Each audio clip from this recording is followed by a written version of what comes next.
Hello everyone, so we are continuing with unit 3 और आज हम करने वाले हैं चैप्टर नंबर 9 ऑफ सेल्वाटोर। ठीक है, चैप्टर का नेम आप चेक कर सकते हो, नॉन टैरिफ ट्रेड बैरियर्स। ठीक है, तो अभी तक हमने टैरिफ की बात की, टैरिफ किस तरह ट्रेड में बैरियर्स उत्पन्न करती है, और अभी हम नॉन टैरिफ टैरिफ के अलावा और कौन कौन से ट्रेड बैरियर्स हैं हमारे पास उनके ऊपर बात करेंगे। और एंड द न्यू प्रोटेक्शनिज्म, और इन ट्रेड बैरियर्स को न्यू प्रोटेक्शनिज्म क्यों कहा जाता है? क्योंकि ऐसा था कि वर्ल्ड वॉर 1 से पहले ये चीज़ें, ठीक है, टैरिफ जो थी वो यूज होती थी, वहीं पे वर्ल्ड वॉर के बाद से हमारा कोटा और जो भी अलग अलग चीज़ें, जो भी अलग अलग बैरियर्स हैं वो सारी यूज होने लगे। ठीक है, तो इसलिए हम इसे न्यू प्रोटेक्शनिज्म भी कहते हैं। देखते हैं नॉन टैरिफ ट्रेड बैरियर्स में सबसे पहला हमारा जो है वो क्या है? Important what? इम्पोर्ट कोटाज। ठीक है, चेक करते हैं इम्पोर्ट कोटाज क्या होते हैं। इससे पहले कि मैं पीपीटी पे आओ, आपको एक सिंपलर टर्म में मैं बता दूं। कोटाज का मतलब सिर्फ इतना है, इम्पोर्ट कोटाज है, कोटाज का मतलब सिर्फ इतना है कि एक पर्टिकुलर क्वांटिटी जो है बस हम उतना ही इंपोर्ट कर सकते हैं। जैसे कि टैरिफ के अंदर हमने क्या पढ़ा था कि एक पर्टिकुलर परसेंटेज गवर्नमेंट सेट कर देती है कि अगर आप इंपोर्ट कर रहे हो तो आपको इतना परसेंट टैक्स देना होगा, या फिर क्वांटिटी के टर्म्स में भी सेट कर देती है कि अगर आप इस गुड की 2 यूनिट मंगा रहे हो तो आपको 10 रुपीज़, मान लो 100 रुपये की गुड्स है तो आपको 10 रुपीज़ पे करना होगा पर यूनिट, और 20 रुपीज़ पे करना होगा depending upon the government policies. ठीक है, बट यहाँ पे क्या है कि एक कोटा सेट कर दिया, यहाँ पे कोई परसेंटेज नहीं है, कोई पर यूनिट का कोई सिनेरियो नहीं है। यहाँ पे सिंपलर टर्म्स में मैं बताऊँ तो कोटाज है कि हर एक कंट्री एक पर्टिकुलर यूनिट, जैसे कि अगर हमने जैसे सेट कर लिया कि आप 30 यूनिट गुड्स ही इंपोर्ट कर सकते हो एक पर्टिकुलर कंट्री के अंदर। ठीक है, तो यही इंपोर्ट कोटाज हो गया आपका। क्या है कि यह quota is the most important non tariff trade barrier. It is direct quantitative restriction. ठीक है, क्या है? क्वांटिटेटिव रिस्ट्रिक्शंस है on the amount of commodity allowed to imported और एक्सपोर्टेड। ठीक है, import quotas can be used to protect a domestic industry, to protect a domestic producer, to give boost to the domestic producer।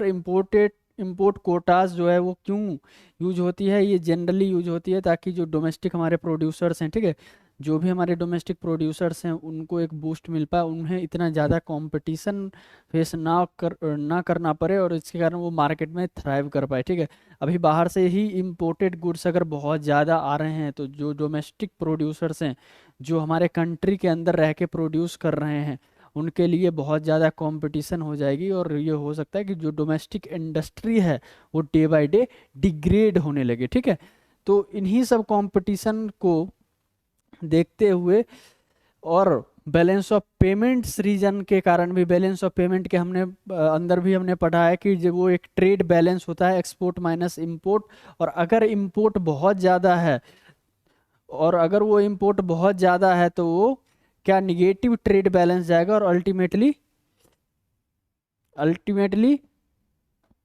क्या होगा? Trade balance हमारा down जाएगा। ठीक है, next हमारे पास क्या है? Import Kota's were very common in western Europe immediately after world war 2। जैसा कि मैंने बताया कि वर्ल्ड वॉर के बाद से इंपोर्ट कोटाज बहुत ज़्यादा एक्शन में थी। Since then import quotas have been used by practically all industrial nations to protect their agriculture and by developing nations to stimulate import substitution of manufactured product and for balance of payment region। मैंने बता दिया आपको, एक balance of payment region है।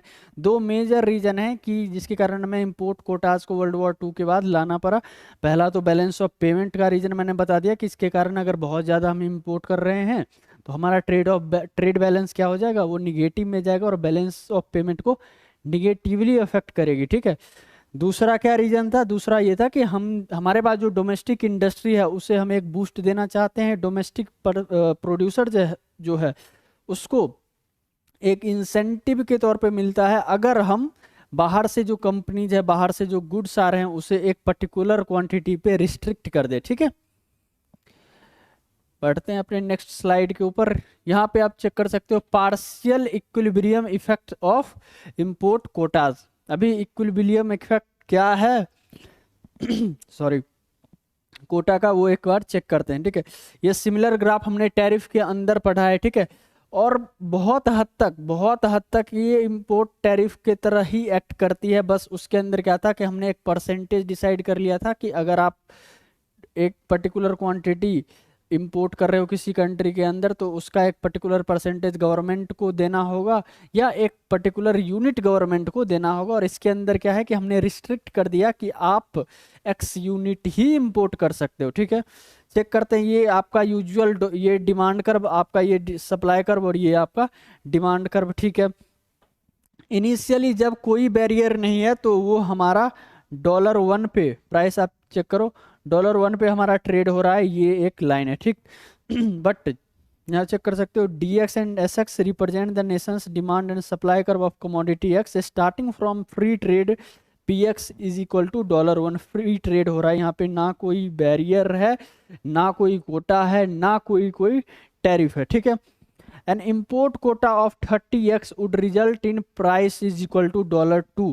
अभी government ने क्या किया कि एक इंपोर्ट कोटा लगा दिया $30 का, सॉरी 30 यूनिट का, कि आप 30 unit of x he import कर सकते हो। ठीक है, अभी इससे क्या हुआ कि प्राइस बढ़ गई है, कितनी, $2 तक ये प्राइस बढ़ के चली गई। ठीक, would result in price is equal to $2 and consumption of 50x GH of which 20x is produced domestically if the government। ठीक है, इस लाइन को पहले समझते हैं क्या है मतलब। अभी यहाँ पे देखो फ्री ट्रेड हो रहा था। ठीक है, टोटल हम कंज्यूम कितना कर रहे थे, 50, जिसमें से 20 यूनिट हम डोमेस्टिकली प्रोड्यूस कर रहे हैं। ठीक है, $2 के ऊपर यहाँ पे हमारा कंजम्पशन क्या है, 50 यूनिट, और 20 यूनिट हम डोमेस्टिकली प्रोड्यूस कर रहे हैं। क्यों, क्योंकि 30 यूनिट का हमारे पास इंपोर्ट कोटा लगा हुआ है, और अगर आप 50 - 20 कर रहे हो तो डेफिनेटली आपके पास 30 आ रही है। तो ये 30 यूनिट क्या है, इंपोर्ट कोटा है। फिर क्या होता है कि if the government auctioned off import licences to the highest bidder. अब इसके अंदर इंपोर्ट कोटा के अंदर क्या होता है, गवर्नमेंट बहुत ही एक रेगुलेशन डिसाइड बनाती है कि अभी देखो जैसे कि एक यूनिट, पर्टिकुलर यूनिट ही इंपोर्ट करना है किसी कंट्री के अंदर, तो गवर्नमेंट ऐसा तो नहीं कि किसी भी कंपनी को दे देगी भाई, वो ऑक्शन बिड करेगी कि किस कंपनी को, वो प्रॉपर जो भी कंपनी इंपोर्ट कर रही है वो तो उसका बैकग्राउंड चेक करेगी कि कैसा है इसका प्रोडक्शन, क्या बैकग्राउंड है। ठीक है, और बहुत सारे फैक्टर को वो चेक करेगी। तो इसके लिए क्या है कि गवर्नमेंट जनरली एक ऑक्शन रखती है जिसके अंदर जो हाईएस्ट बिडर होते हैं उनको वो अप्रूवल मिलता है कि आप इस पर्टिकुलर कंट्री में इतना यूनिट, ठीक है, इंपोर्ट कर सकते हो। तो यहाँ पे if the government auction off import licences to the highest bidder in a competitive market the revenue effect would also be $30। ठीक है, रेवेन्यू इफेक्ट $30, चेक करो। जनरली कोटा के केस में क्या होता है कि हमारा रेवेन्यू जनरेट नहीं होता है, लेकिन गवर्नमेंट का कोई रेवेन्यू जनरेट नहीं होता है, लेकिन अगर गवर्नमेंट बिड करती है ऑक्शन में कोटा को, तब सेम वे जैसा कि हमारे पास टैरिफ में वो गवर्नमेंट का रेवेन्यू बन के आ रहा था टैक्स से, टैरिफ से, ठीक है, उसी तरह यहाँ पे वो जो ऑक्शन में बिड किया प्राइस, उससे गवर्नमेंट का same amount of revenue same way generate होके आ रहा है। यहाँ पे ये 30 जो है हमारा वही गवर्नमेंट रेवेन्यू है। As we the 100% import tariff, हमने पढ़ा 100% जब इम्पोर्ट टैरिफ थी $1 पे तो वो $2 पे जा रही थी, जिसका हम 10% क्या कर रहे थे, गवर्नमेंट को टैरिफ के तौर पे दे रहे थे, और वहाँ पे भी हमारा $30 का क्या आ रहा था, गवर्नमेंट रेवेन्यू। ठीक, अभी एक चेंज है कि a shift in DX to D-X। अभी डिमांड इंक्रीज हो गई है, कंज्यूमर की डिमांड इंक्रीज हो गई है। अब डिमांड इंक्रीज होने से क्या होगा भाई, कंज्यूमर को कंजम्पशन के लिए अभी हमें प्रोड्यूस करना होगा, we have to produce more of goods ना, ताकि हम वो डिमांड को फुलफिल करें। तो डिमांड को फुलफिल करने के लिए हमें क्या करना होगा, प्रोडक्शन बढ़ाना होगा। अभी प्रोडक्शन पहले क्या था कि इंपोर्ट टैरिफ थी, तो इंपोर्ट टैरिफ जब थी तो वहाँ पे हमें अपने प्रोड्यूसर के ऊपर कोई ऐसा प्रेशर नहीं था, क्योंकि बाहर से गुड्स इंपोर्ट हो जा रहे थे। ठीक है, लेकिन यहाँ पे क्योंकि कोटा लगा हुआ है, तो जो भी एक्सेस डिमांड क्रिएट हो रही है उसे फुलफिल करने की जिम्मेवारी किसकी है? डोमेस्टिक प्रोड्यूसर्स की है, क्योंकि बाहर से तो हम गुड्स इंपोर्ट नहीं कर सकते यहाँ पे, ठीक है, क्योंकि कोटा है 30 यूनिट का। तो 30 यूनिट से ज़्यादा तो भाई हम इंपोर्ट कर ही नहीं सकते, चाहे आप जितना भी डिमांड क्रिएट हो जाए मार्केट में। गवर्नमेंट ने कोटा लगा दिया कि आप 30 यूनिट से ज़्यादा इंपोर्ट नहीं कर सकते, तो नहीं कर सकते, सिंपल सी बात है। तो जो भी डिमांड है उसे फुलफिल कौन करेगा? डोमेस्टिक प्रोड्यूसर करेगा। तो डोमेस्टिक प्रोड्यूसर अगर ये बाउंड टू हो गया है कि उसे डिमांड को फुलफिल करना है, तो क्या करेगी? प्रोडक्शन बढ़ाएगी। तो कोटा के केस में हम यहाँ पर से एक कंक्लूजन निकाल पा रहे हैं कि अगर डिमांड बढ़ती है और मार्केट के अंदर कोटा लगा हुआ है, तो डोमेस्टिक प्रोडक्शन इंक्रीज करेगा। क्या करेगा? इंक्रीज करेगा। और वही चीज़ यहाँ पे आप देख रहे हो कि जैसे ही डिमांड शिफ्ट हुई, यानी कि डिमांड इंक्रीज होके 55 यूनिट ऑफ गुड्स पे गई। पहले हम 50 यूनिट कंज्यूम कर रहे थे और पहले अब 55 कंज्यूम कर रहे हैं, ठीक है। ये जैसे ही इंक्रीज हुई, चेक करो, डोमेस्टिक प्रोडक्शन इंक्रीज होके 25 पे गई। क्यों? क्योंकि ये 30 यूनिट, अभी भी ये 30 यूनिट है, ठीक है। जैसा कि अभी मैंने बताया कि अगर डिमांड क्रिएट हो रही है तो उसे डोमेस्टिक प्रोड्यूसर ही फुलफिल करेंगे, तो यहाँ पे 5 यूनिट का इंक्रीज इन प्रोडक्शन देखना पड़ रहा है, ठीक है। Shift in DX to D-X and import quota of 30x, ठीक है, import quota of 30x, consumption would rise from 50x to 55x, of which 25x are produced domestically. 25 unit हम domestically produce कर रहे हैं, ठीक। चलिए, ओके। तो वही चीज़ें यहाँ पे स्टेटमेंट के फॉर्म में प्रॉपर फॉर्मल वे में लिखी हुई है। अगर आप चाहो तो वीडियो पॉज करके इसे नोट डाउन कर सकते हो कि if the government also auctioned off import licences to the highest bidder in a competitive market, the revenue effect would be $30, $1 on each of the 30x of the import quota given by area JHNM, given by area JHNM। ये government का revenue है, ठीक है, जो कि highest bidding से आया है। Then the import quota of 30x would be equivalent in every respect to an import tariff of 100%, ठीक, with an upward shift of, ठीक है।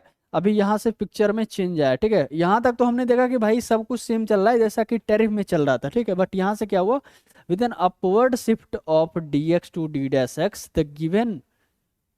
the given import quota of 30x would result in the domestic price of X rising to PX $2.5, domestic production rising to 25x, and domestic consumption rising from 50x to 55x। अभी यहाँ पे एक और चीज़ ध्यान रखने की वाली बात है कि जैसे ही हमारा डिमांड इंक्रीज हुआ, जैसे ही हमारा डिमांड इंक्रीज हुआ, क्या चेंज आई? प्रोडक्शन इंक्रीज हुई। कहाँ की? डोमेस्टिक प्रोडक्शन, ठीक। डोमेस्टिक प्रोडक्शन इंक्रीज हुई, उसके साथ क्या इंक्रीज हो रही है? प्राइस इंक्रीज हो रही है। पहले जो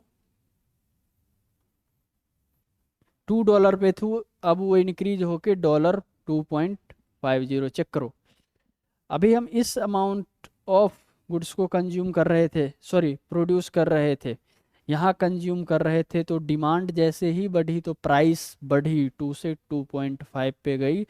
और ये हमारा लाइन जो डिपिक्ट कर रहा है क्या? 55 यूनिट ऑफ गुड्स हम कंज्यूम कर रहे हैं, जिसमें से 25 यूनिट हम डोमेस्टिकली प्रोड्यूस कर रहे हैं, ठीक।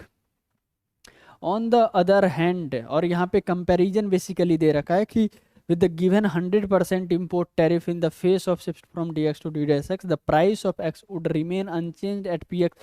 अगर इसी डिमांड बढ़ती और हमारे पास इंपोर्ट टैरिफ होता तो क्या होता? Price will be unchanged. क्यों? क्योंकि जैसे ही डिमांड बढ़ी तो हमारे पास फॉरेन एक्सपोर्टर भी हैं, सॉरी फॉरेन इंपोर्टर भी हैं, जो कि हमारे कंट्री के अंदर अपना गुड्स क्या करते? एक्सपोर्ट कर देते, ठीक, अपना गुड्स सप्लाई करते। क्लियर है ये चीज आपको? टैरिफ के केस में क्यों प्राइस नहीं बढ़ी? क्योंकि फॉरेन सप्लायर ऑलरेडी वहाँ पे मौजूद हैं जो क्या करेंगे, फॉरेन सप्लाई से ये फुलफिल कर देंगे, तो प्राइस ऐसा कोई इसका प्राइस पे इतना इफेक्ट नहीं पड़ेगा। बट कोटा के केस में हमने एक रिस्ट्रिक्शन लगा रखा है कि हम 30 unit of goods he import करेंगे, तो यहाँ पे क्या होगी, प्राइस इंक्रीज करेगी और डोमेस्टिक प्रोडक्शन भी इंक्रीज करेगी, so that we can fulfil the demand of our domestic consumer. Okay, next वही comparison of import quota to an import tariff, बहुत ही इंपॉर्टेंट, ये 3 पॉइंट दे रखे हैं, आप डेफिनेटली इसको नोट डाउन कर सकते हो। और इसको कंपैरिजन को हमने डिमांड्स के टर्म्स में ही यहाँ पे समझा है कि अगर डिमांड dx से इंक्रीज होकर d-x पे चला जाता है तो क्या होगा, with a given import quota and an increase in demand will result in a higher domestic price and greater domestic production। ये चीज़ अभी हमने डिस्कस किया, क्या होगा कि डिमांड बढ़ने से पहले चीज़ क्या होगी कि हाइयर डोमेस्टिक प्राइस होगा और उसके साथ ही हाइयर डोमेस्टिक प्रोडक्शन भी होगा। Then with an equivalent import tariff on the other hand with a given import tariff and increase in demand will leave the domestic price and domestic production unchanged but will result in higher consumption and imports than with the equivalent import quota। ठीक, दूसरा point है distribution of import licences. ये एक थोड़ा सा distinguishing feature है, क्योंकि उसके अंदर क्या था कि गवर्नमेंट जो रेवेन्यू कलेक्ट कर रही थी वो टैरिफ से कलेक्ट कर रही थी, बट यहाँ पे डिस्ट्रीब्यूशन ऑफ लाइसेंसेज, जो लाइसेंस डिस्ट्रीब्यूट हो रहे हैं उससे गवर्नमेंट जनरली अपना रेवेन्यू बना रही है। If the government does not auction off this licenses in a competitive market, firms that receive then will reap monopoly profits. In that case, the government must decide the basis for distributing licenses among potential importers of the commodity. Such choices may be based on arbitrary official judgments rather than efficiency consideration। तो बहुत सारी चीज़ों को consider करके यहाँ पे government जो है ये डिसाइड करती है कि किन्हें इंपोर्ट कोटा का लाइसेंस देना है। ठीक है, further more since import licenses result in monopoly profit, potential importers are likely to devote a great deal of effort to lobbying and even bribing government official to यहाँ पे क्या है कि अगर हम एक पर्टिकुलर प्रोडक्शन यूनिट को, अगर हम एक पर्टिकुलर प्रोड्यूसर को अगर इंपोर्ट कोटा दे रहे हैं तो उनके पास एक मोनोपोली पावर आ जाती है, जिसके कारण हर एक फर्म चाहता है कि भाई हमें ये लाइसेंस मिल जाए, हमें ये लाइसेंस मिल जाए, ताकि हम उस पर्टिकुलर कंट्री के अंदर एक अमाउंट ऑफ गुड्स को इंपोर्ट कर पाए। ठीक है, तो यहाँ पे लॉबिंग और ब्राइबिंग के चांसेस बहुत ज़्यादा हाई होते हैं। अगर लॉबिंग नहीं हुई है, ब्राइबिंग नहीं हुई है, तो ये import Kota is way better than import tariff. But condition वही है कि कोई लॉबिंग नहीं होना चाहिए, कोई भी ब्राइबिंग नहीं होना चाहिए। जो भी एफिशिएंट प्रोड्यूसर हैं उन्हें ही वो कोटा मिलना चाहिए, तभी ये बेटर वे में काम कर पाएगी। क्योंकि इसके अंदर हमने देखा यार, डोमेस्टिक प्रोड्यूसर को हमें जो है एक एज मिल रहा है, उनके पास एक ये है कि वो अपना ज़्यादा से ज़्यादा गुड्स प्रोड्यूस करे। थर्ड पॉइंट क्या है, finally an import quota limits imports to the specified level with certainty. अभी इसके अंदर क्या है कि जैसे ही हमने इंपोर्ट कोटा लगा दिया तो एक सर्टेनिटी आ गई कि इस प्रोड्यूसर को या इस सप्लायर को इतना गुड्स तो सप्लाई करना ही करना है। बट टैरिफ के अंदर ऐसा कुछ नहीं है। अगर जिस सप्लायर को मन है जितना अमाउंट ऑफ गुड्स सप्लाई करने का वो उतना करेगी, जिन्हें नहीं मन उन्हें वो नहीं करेगी। सिंपल सी बात है, अगर आपने टैरिफ 10% का लगा रखा है तो जो भी प्रोड्यूसर को बेनिफिशियल लगेगा कि भाई 10% टैरिफ देके भी अगर हम प्रॉफिट जनरेट कर पा रहे हैं तो वो पर्टिकुलर प्रोड्यूसर क्या करेगा, वो आपके कंट्री में अपना गुड्स सप्लाई करेगा, अदरवाइज नहीं करेगा। ठीक है, बट यहाँ पे अगर हमने अपना लाइसेंस किसी को सेल कर दिया है, किसी भी प्रोड्यूसर को सेल कर दिया है, तो वो बाउंड टू हो जाता है कि हमें 30 यूनिट ऑफ गुड्स तो उस पर्टिकुलर कंट्री में इंपोर्ट करना ही करना है। ठीक है, यही पॉइंट यहाँ पे दे रखिए। May be uncertain tariff may be uncertain. The reason for this is that the shape of elasticity of demand and supply is often not known, making it difficult to estimate the import tariff required to restrict imports to a desired level. Furthermore, foreign exporter may absorb all or part of the tariff by increasing their efficiency of operation or by accepting lower profits. ठीक, as a result the actual reduction in imports may be less than anticipated. तो इसके case में क्या हो सकता है कि हमने जितना सोचा उससे कहीं कम भी इम्पोर्ट हो सकता है। ठीक, इम्पोर्ट कोटा की बात हमने कर ली। अब इम्पोर्ट कोटा के अलावा कौन कौन से ट्रेड बैरियर्स हैं उन पे भी एक बार डिस्कस कर लेते हैं। ठीक है, सबसे पहला है वॉलेंटियरी एक्सपोर्ट रिस्ट्रेंट। नाम से ही पता चला, वॉलेंटरी मतलब जानबूझ के, डेलिबरेटली हम अपने एक्सपोर्ट को कम कर रहे हैं। क्या ये भी पॉसिबल है? बिल्कुल पॉसिबल है। ठीक है, किस केस में एक बार चेक करते हैं। Voluntary export restraint is a self imposed trade restriction where the government of a country limits the amount of a certain good or category of goods that are allowed to export to a particular country। इसके अंदर क्या करते हैं, government खुद ही एक restriction लगा देती है कि हम इतने यूनिट ही गुड्स को एक्सपोर्ट करेंगे। ठीक है, typically a country imposes a voluntary export restraint at the request of an importing country that seeks protection for its domestic producers। the exporting country establishes a voluntary export restraint to avoid facing trade restriction from the importing country। ठीक,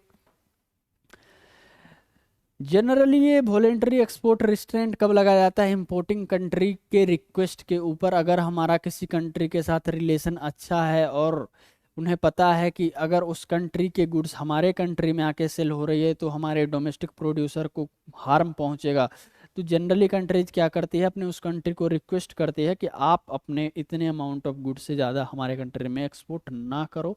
तो वहाँ की government क्या करती है, एक policy लगा देती है कि भाई साहब हम ये रिस्ट्रिक्शन है इस पर्टिकुलर कंट्री के अंदर, हम एक्स अमाउंट ऑफ गुड्स ही सेंड कर रहे हैं। ठीक, voluntary export restraint have been negotiated since 1950s by the United State, the European Union and other industrial nation to curtail export of textile, steel, electronic. इन सब चीज़ों के export को कम करने के लिए वॉलेंट्री एक्सपोर्ट लगाया गया है। ठीक है, नेक्स्ट अपना है इंटरनेशनल कार्टल्स। ठीक है, इंटरनेशनल कार्टल क्या है? Is a organisation of supplier of a commodity located in different nation और group of government that agrees to restrict output and export of the commodity with the aim of maximising और increasing the total profit of the organisation. International cartel simple शब्दों में समझो तो क्या है कि एक ग्रुप ऑफ कंट्री है, ठीक है, उन्होंने अपना एक ऑर्गेनाइजेशन बना लिया। ठीक, अब उनका सिर्फ एम क्या है कि प्रॉफिट मैक्सिमाइज करे। उन्होंने एक डिसाइड कर लिया कि हम सब मिलके इतना पर्टिकुलर आउटपुट सेल कर रहे हैं या इस रेट पे ही सेल कर रहे हैं। ये सारी कंट्री अपना एक ग्रुप बना के सेल कर रही है। पहले जो कंट्री अपनी पर्टिकुलर प्राइस सेटिंग करती थी, अब ये ग्रुप में सब कुछ डिसाइड कर रही है। मोस्ट नोटोरियस एग्जांपल ओपेक का नाम आप सबने सुना होगा, पेट्रोलियम के अंदर जो इन्होंने काम किया है। ठीक है, पेट्रोलियम जैसे कि जो भी मेजर पेट्रोलियम प्रोड्यूसिंग कंट्री थे उन लोगों ने अपना साथ में एक ग्रुप बनाया और साथ में वो लोग प्राइस डिसाइड कर रहे हैं और इससे उनकी प्रॉफिट मैक्सिमाइज हो रही है।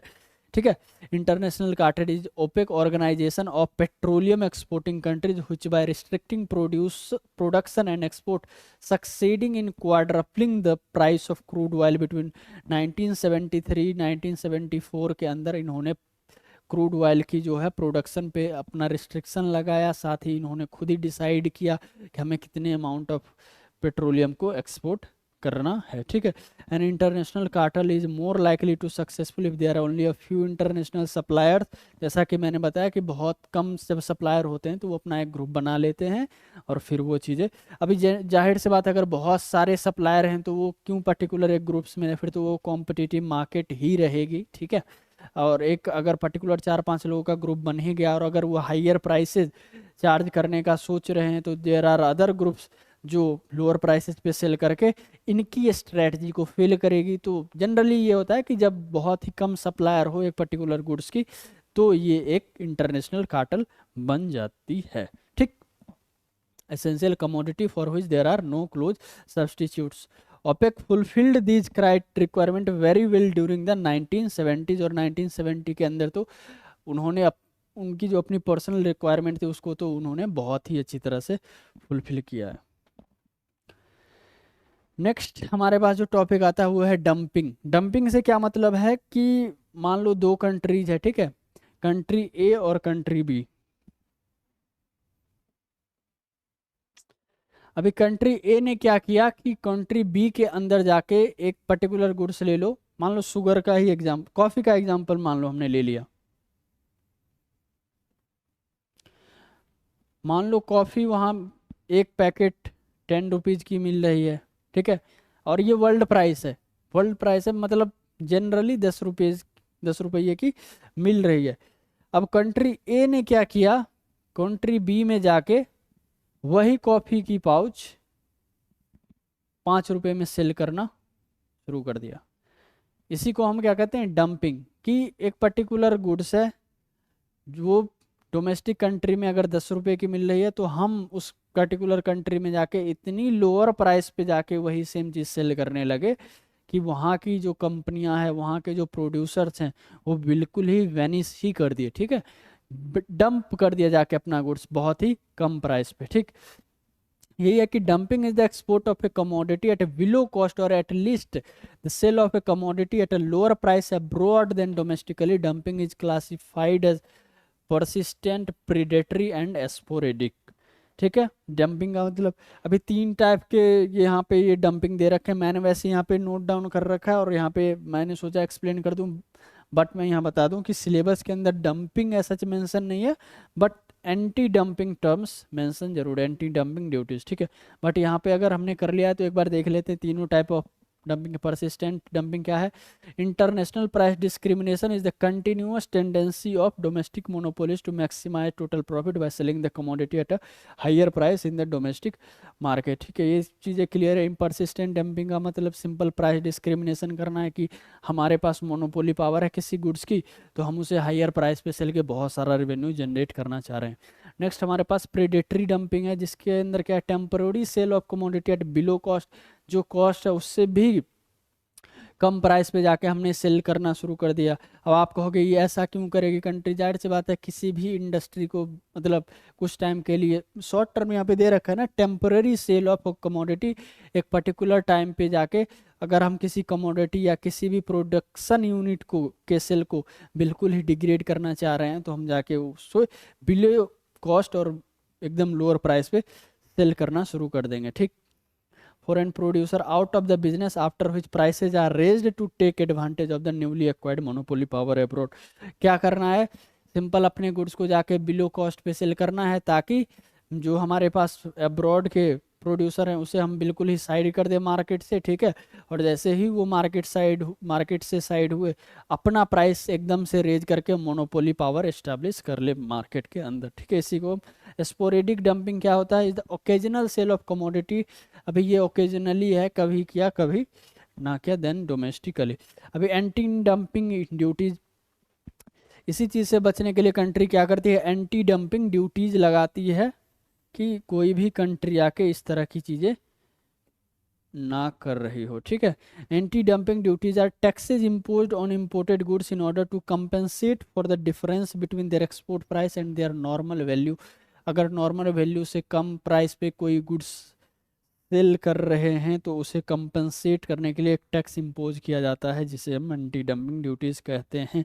If dumping causes injury to producer of competing products in the importing industry, anti dumping is measure to rectify the situation arising out of the dumping of goods and its trade distortive effect. Thus the purpose of anti dumping duties is to rectify the trade distortive effect of dumping and re establish fair trade. Anti dumping duties का simple सा मतलब है कि ये जो कंट्रियां करती है कि पहले जाके हमने बिलो कॉस्ट पे गुड्स को सेल किया, फिर जब मार्केट खाली हुई तो हमने एक मोनोपोली पावर एस्टैब्लिश कर ली। इन सब चीज़ों से बचने के लिए एंटी डंपिंग ड्यूटीज़ लगाई जाती है, ठीक है, ताकि एक फेयर ट्रेड हो पाए, ठीक।